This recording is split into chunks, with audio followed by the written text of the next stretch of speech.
In today's clip, I'm going to talk about the original fighting game archetype of choice for me, the zoner, and how the playstyle can imitate or parallel real-life efficiencies.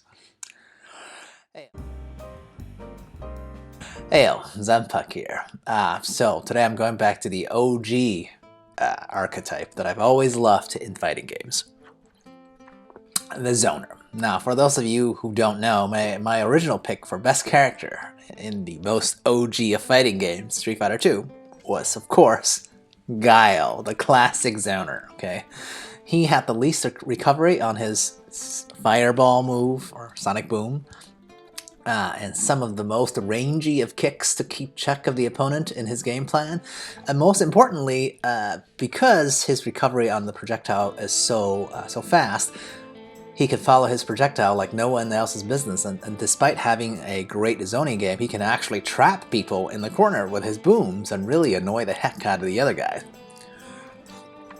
I mean, these days, of course, in newer games there are hybrid zoners like Rose in the Street Fighter series, right? Who can break genre conventions by being able to like teleport or whatnot.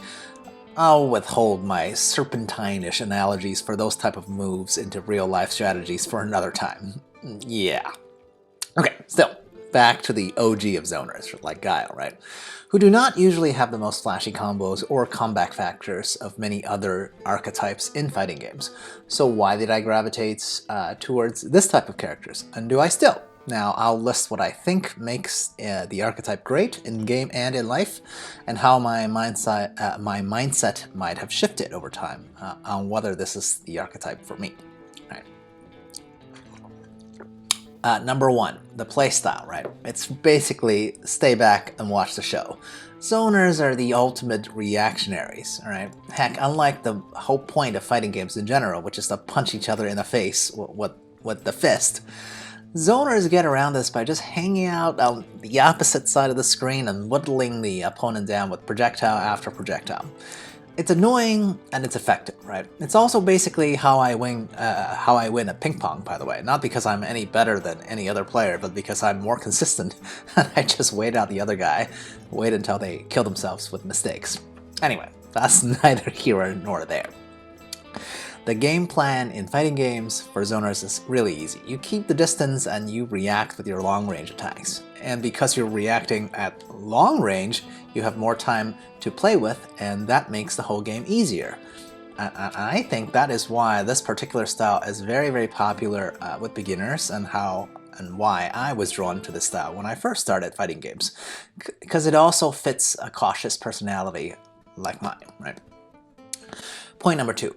So when you play a zoner, you are definitely playing the long game, not just in terms of spacing in the game, but also in terms of how much time you're spending, okay?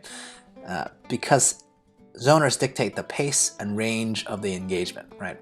Most zoners are in trouble if the other guy gets it in their faces or get into close range, right? At which point their best option is to run away, get out of the corner, reset to neutral, and maintain that comfortable distance again, right? But in life, that's, to me, is just called having real, consistent, multiple long-term goals, right? It works, but it's not sexy by any means, right? I think this is a real parallel to consistent wealth building in the boring kind of way, right? None of it is particularly interesting. It's not like getting into the trend of the day. There's no instant high of quadrupling of your, crypto portfolio or anything like that. Just a slow, steady trickle of advantage that compounds over time, right? Winning by chipping the other guy down with projectiles, I think it's like the equivalent of winning by saving a reasonable 25 to 50% of your paycheck from a regular 9-to-5 employer every 2 weeks. It works, it's tried and true, but it'll probably take most of the game clock / real life to achieve this type of desired effect in its most basic form. Number three. So I want to talk about the main tools that zoners have, right? And they are really projectiles and normals, like rangy normals, to help the zoner maintain distance, since their game plan is to play keep away, right? And winning through attrition. Now, the problem with this style is that, well, problem and advantage, it's that it's very risk averse, right? But also lacking in potential upsides. That's the trade-off, right? I've always likened projectile attacks and long-term attacks like having long-term goals, right? So what about like these rangy normals that I'm talking about, right? For Guile, it's just like, you know, in Street Fighter 2, his medium kick, his crouching medium kick is really long, and it's an easy way for him to maintain proper spacing, right? To me, that type of normal rangy attack that gives you some leeway is like the security and stability of having a good emergency fund, right? Just like a good keep-away normal, a fully funded emergency fund will keep you afloat at the first sign of trouble, right? Of course, in the real world, using the emergency fund depletes it, unlike a rangy normal that one can toss out over and over. But hey, the main point here is that the rangy normal is an absolute necessity of this playstyle, because otherwise all your long-term plans will be for naught if a simple few close encounters with reality will sink your entire playthrough, right? Anyway.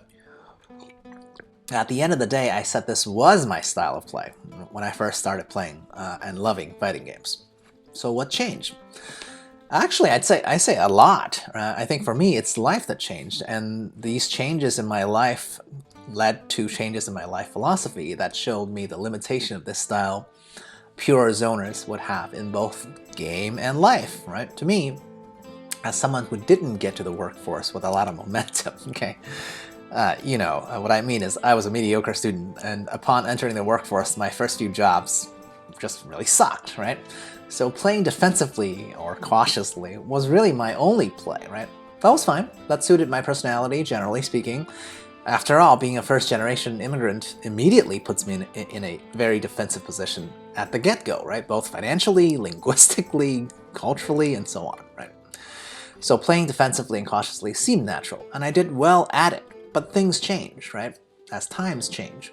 By the time I retired early, obviously, this is to me like the equivalent of using a secret cheat code and achieving the, you know, and using the best and most unbalanced character in the game. Similar to, say, like Akuma in Super Street Fighter 2 Turbo, his first appearance, right? Because now, where I am in life, I'm armed with tremendous amount of options and freedom, so playing defensively just doesn't make any sense anymore, right? Look, the reality is I think no one can really change their mentality overnight, right? And my transition away from the zoner mentality has been a long time coming, right? And even now some old habits die hard. Things like having real long-term goals or, for time frames into the decades, right? I can't stop doing that, right? I'm never gonna fully become a rushdown, short-term, explosive rewards kind of guy. And zoners will always have a place in my heart, right? But at this point in my life, when I know that I can easily maintain a win at life, even if I'm blindfolded, okay, it's time to move away from purely playing reactionarily and, well, take more risks. How about you? Which archetypes do you enjoy, and how do you play the game of life? Cheers.